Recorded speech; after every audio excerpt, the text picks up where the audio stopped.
From the apple of my eye, and it is about, it's not so late, but it certainly is very dark. um I'm right outside the church. It's called Compass, and I wanted to do this video in particular to address the book of Judges in regards to Gideon. And the reason I'm bringing this up is that, again, we're dealing with an Islamic invasion. There's about roughly 2 billion Muslims in this world. So 2 billion Muslims. And we've got a jihadist factory in Mecca and Medina and everywhere that is strongly Arabic. You're dealing with jihadists. They are practically the Hezbollah, the Muslim Brotherhood in Egypt and elsewhere. And then you've got the Al-Qaeda, you've got the Abu Sayyaf, so on and so forth. It is literally all over the world. And the problem there is that you cannot just get rid of them without taking down the actual indoctrination and the source of demonic teachings, which is the Quran. So anyway, I have this shirt that I made.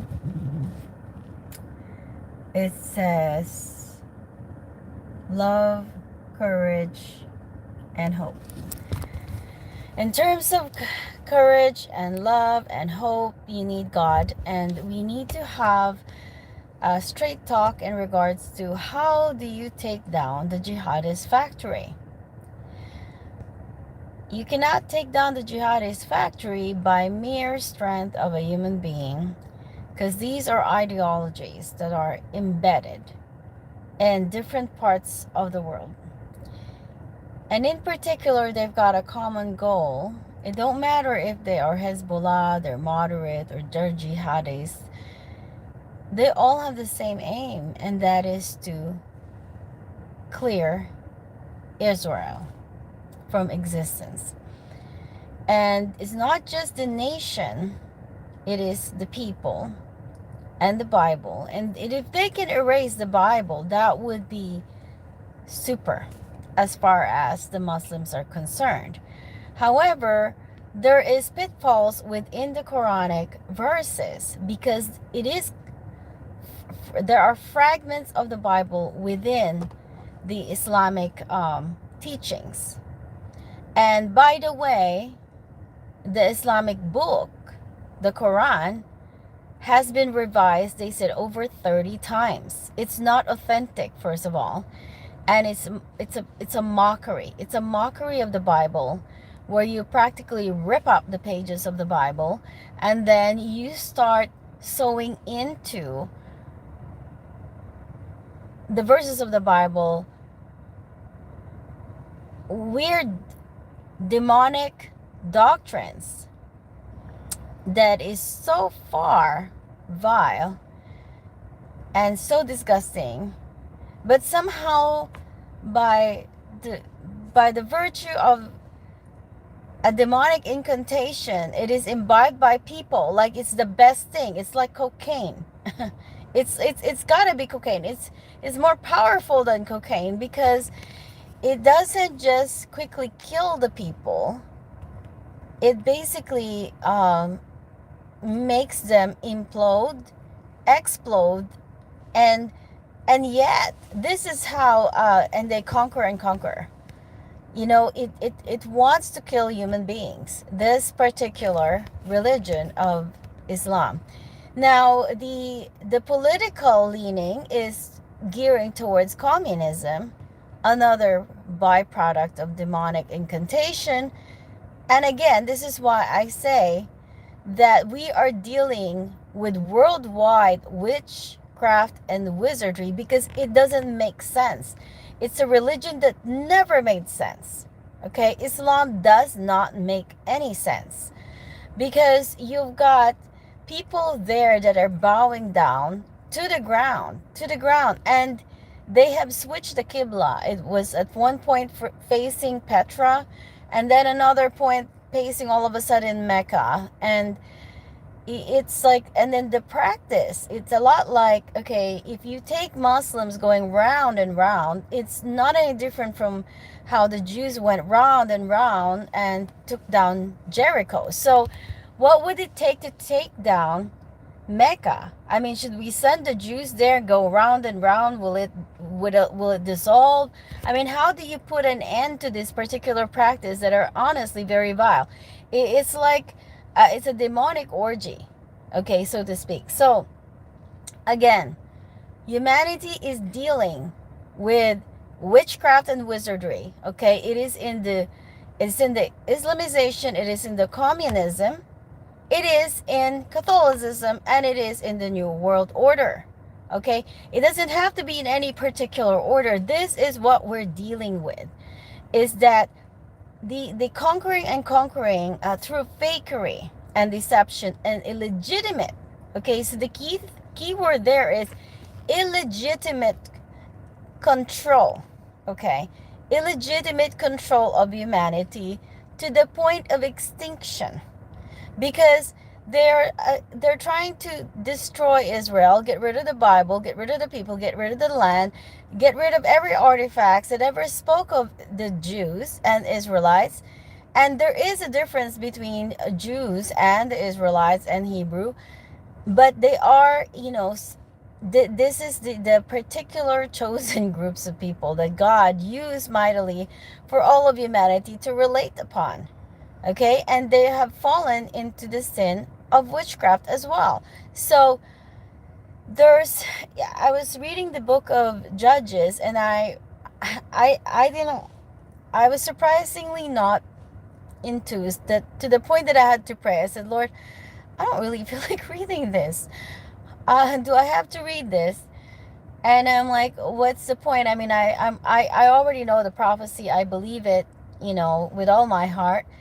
And reading the book of Judges, and sure enough, the Lord changed my heart for his word in the book of Judges. So there is Gideon. So what makes Jews Jews is that from the line of Judah. Okay, so the fourth son is Judah. So from that line comes out David, and from David's line comes out Jesus Christ. But when you talk about Israelites, it's all the other tribes, and this one is Manasseh, and apparently Manasseh was not a strong sector.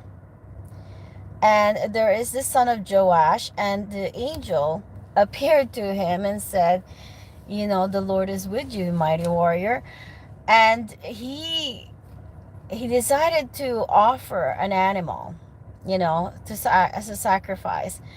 And apparently he didn't realize right away that it was an angel, and the angel smote out the meat as a sign that the Lord has received this sacrifice.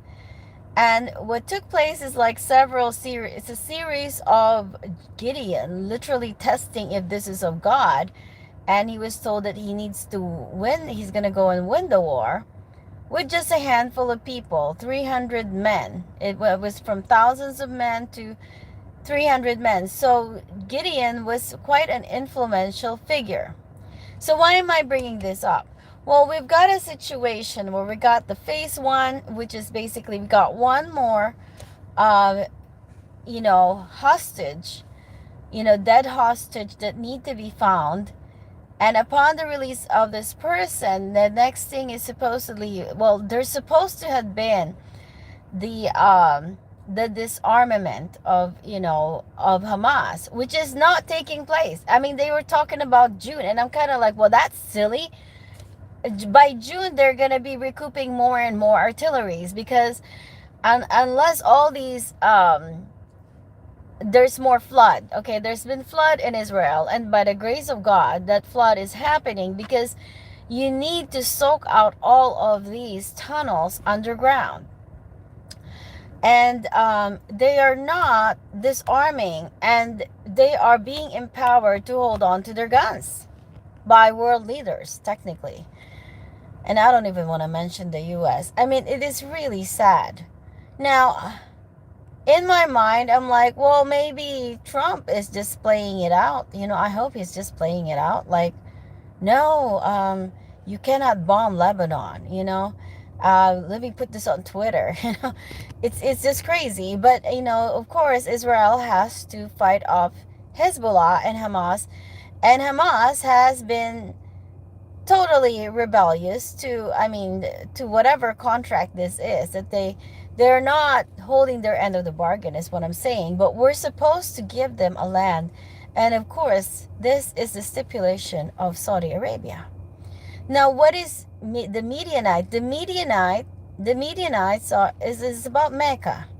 I believe the Midianites are probably the Saudi Arabians back in those days, so I am not sure exactly, but it seems like there was a chokehold on the farming ability of the Jews at the time, and the Israelites, and um, they could not they could not keep their food because they were getting attacked, and it was because of the Midianites preventing them from getting their food.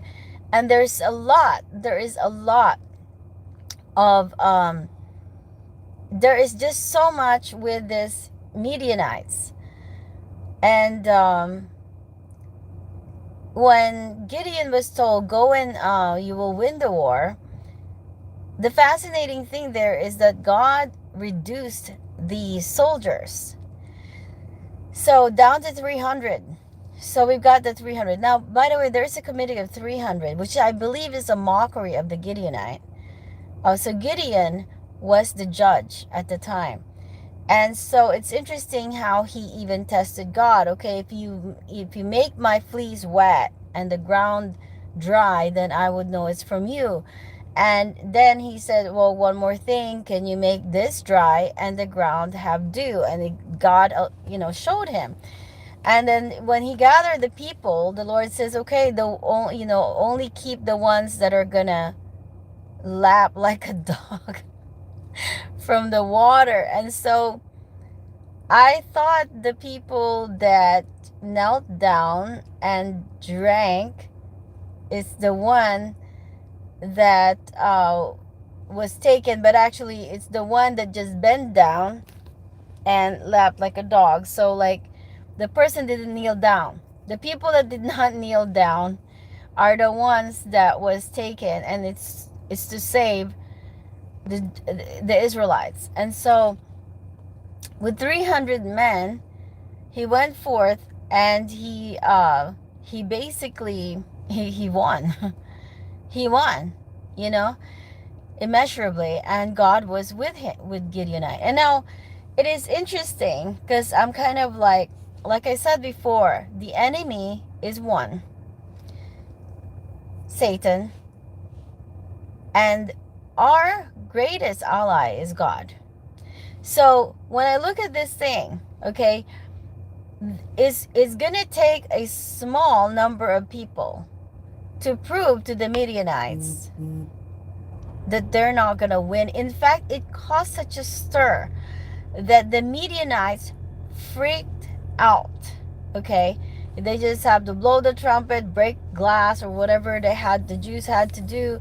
The Israelites had to do, and the next thing you know, the Midianites left in fear. They left in fear, and they didn't just leave in fear. There was just, it's just, they could not take it. And they'll end up fighting with each other, and that's what I think is going to happen with a lot. There's a mention of the wine press. So I believe that the Gideonites, the people that had followed Gideon, there's a recreation of this special forces made of 300 men from Israel that is going to go out, and they're going to fight, because these are the people that is well aware of the surrounding. They are ready. The Lord has readied them. It can't be the one kneeling down. It has to be the one that would just get the water in and charge forward. And this is just God in God's plan. Okay. And the one thing that Gideon did do is to take down the Baal worship. And this Baal worship was happening among the Jews and the Israelites. So they're Jews right now. What we call Jews today is basically just the Israelites, because they don't really know what tribe they're coming from.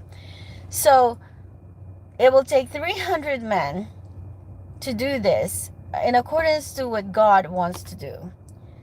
And they're going to take down the Midianite. And I'm assuming this could be Saudi Arabia, this, or the Sunni Muslim. And what's going to happen is that once they did take on and follow the Lord, because God is in there, the God is with them, and He's going to prove Himself, there is going to be a stirring of these Midianites that would bring them to such fear. It would bring them such fear, not only the fear, but they're going to end up killing each other. So, now, I need to talk about how the Lord Jesus Christ turned water into wine. With the 2 billion Muslims, you can't kill, I don't think God's prescription is to kill 2 billion Muslims. There is a deterioration of these 2 billion Muslims. In the same way, there's deterioration among the communists in China and the communists in Russia. And there is a remnant in all these places that are bound to turn into wine. They are water that's going to be turned into wine. So there is a conversion, there is a transformation that is bound to happen. And we just have to go and ask Jesus Christ for this. Ask and you will receive. And, because if it's a wedding, okay, that is the first miracle of Jesus Christ. If it is a wedding and we bring out our jars and we ask Jesus Christ for a miracle, He will provide it. He will provide it. Because Christ turns water into wine. And it's about the wine press. He was at the threshing floor. I don't know. I got to put the wheat in the wine press. Or I don't know what he's doing exactly. That is Gideon, before he was called by this angel to be a mighty that he is the mighty warrior. And there is a massive transformation that is bound to happen. And we need the Bible to really help us figure this out. We don't know everything. None of us do. Now, in terms of the Philippines, okay, and I don't know if this is a psyop. They're spitting out all these YouTube videos about how great of a soldier the Filipinos are, even with the backward artillery that we have. And I do know that this is, in fact, there are facts that many times the Filipino soldiers has gone out in Korea and in China and backed up Americans, they ended up winning. And Filipinos do not like wars. We don't like wars. But if we have to do it, we aim to do it right. And we know that the key to winning is humility, because the more humble you are, the more you can hear from God. So one thing that is actually very difficult, for the Jews right now is the noise level in Israel, which does not allow them to really hear from the Lord. And they need to be still and have some quiet time in order to actually hear from God. And that is the reason why the Muslims do a lot of this distraction technique. They don't necessarily go on the streets and bow down like that, but they do it. They do it in all the other Western nations as a sign, because it's a form of witchcraft. Islam is about Jezebel, and Jezebel is about territorial expansion. However, as much as they say that those that had been Muslims are going to be Muslim again. Well, we can also say that those that are Christian nations are bound to be Christian again. So, yeah, England looks horrible right now, but it doesn't mean that they can't be Christians. But it's going to take a huge transformation. It's going to take turning water into wine. It is a form of a miracle to turn billions of people back to the Lord, especially when you're talking about the Muslim sector. So again, we got four groups of people: the communists, the Islamists, the New World Order, and Catholicism. These are the greatest rebels of the world against the Lord. And we are related to these people. And the key is to be humble, because as much as we want to pull the wool off of other people, I mean, we've got our own log to pull off of our own eyes, and we've got to keep yanking out snakes and crusty eye scales and earwax off of ourselves while we're pulling it off of other people. Because nothing is more deceptive than the Muslim people that are committing suicide for the sake of conquest. For the sake of religious conquest, they are committing suicide. So anyway, that's the message that I have for today. And yeah, so going back to this Philippine, I believe that when God made a covenant with the Filipinos, that's the main reason why soldiers in the Philippines tend to win. It's not because we're strong. We're not big people. We're also not the smartest people, but we have God. And the Lord is willing to let us win. And at this point in time, you just have to be ready and willing to be used by God. And the Lord is willing to use people that want to be used by God. And so we have to be open to this. And again, it's a matter of yanking out the snakes within us, the snakes from other people, and we just got to keep doing it. Pull the scale off of our eyes and everything. So anyway, I'm going to end it right here. Thank you and God bless. So this is Compass.